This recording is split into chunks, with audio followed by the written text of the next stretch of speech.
Joining me now is Diane Swonk. She's the chief economist at KPMG. So, Diane, a lot to unpack with these numbers. There's been a lot of concern about a potential recession this year. Do you feel that we're out of the woods?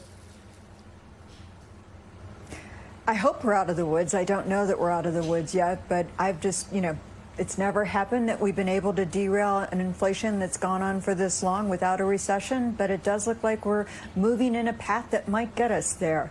One of the big issues that we're seeing come up in the jobs numbers is that, in fact, we are seeing an increase in immigration in the U.S., which is better helping balance supply and demand in the labor market, although we still have too few workers relative to the number of job openings out there, and a lot of job openings that can't be filled. The good news is what we've seen is smaller firms have been able to absorb the layoffs at larger firms, and I think that's really important as well.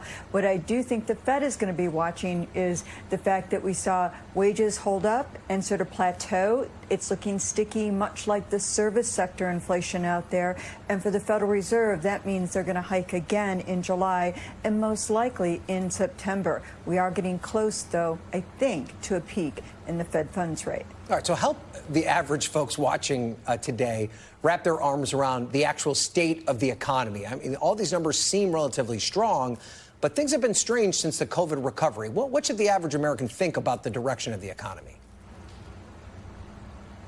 Well, the good news is the economy continues to be remarkably resilient, and that's great. Why individuals are upset is also understandable, is that they got their moment in the sun as wages accelerated and then got burned by inflation. And I think that's where the dichotomy has been, is that even as people were earning more in their paychecks, it wasn't enough to compensate them for inflation. We're finally starting to see inflation cool, but those borrowers who have taken on more credit card debt and drained the savings that was left from the excess after the pandemic, they now feel more strapped and are paying higher interest rates. So all of it leads up to a situation where the aggregate numbers can look very good, where individuals feel the crimp of things like higher rate and the still slow burn of simmering inflation. Yeah, that's a great way to put it. So let's talk about the economic data showing that wage growth may have finally caught up to inflation, which is part of what you were talking about there. Will there come a point where Americans actually feel this impact? I certainly hope so, and I am optimistic that we're going in that direction. The problem is it's going to be in fits and starts. Over the summer in particular, we do know that, inflation was so high a year ago that it's going to look like inflation is coming down even more rapidly than it actually is, because you've got those year-on-year comps are going to diminish quite dramatically.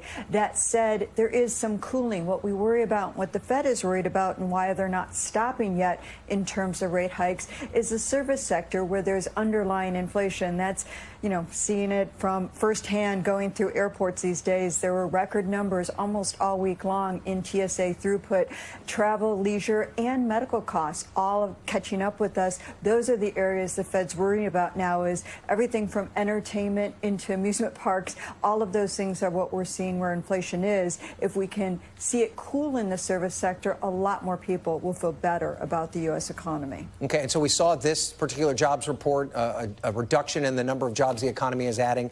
Is that a trend that could continue for the next 12 to 24 months? What's your outlook there? I do actually think we're going to see a slowdown in job contributions going forward. We could even see some slip into the negative without technically getting into a recession. I do think we're going to see an increase in the unemployment rate as the number of people coming into the labor force don't get all the jobs that they want, given the crimp of higher rates. That's not technically a recession, but it's also not a perfect economy.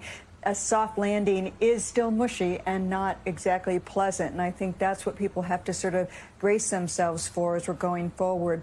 There is a bite of higher rates, and we've yet to feel all of the full effects of all the rate hikes we've already had and the tightening still in the system. All right, so my last question for you is, we've had a relatively rosy conversation here, but what keeps you up at night when it comes to this economy? Is there something in particular that has you worried?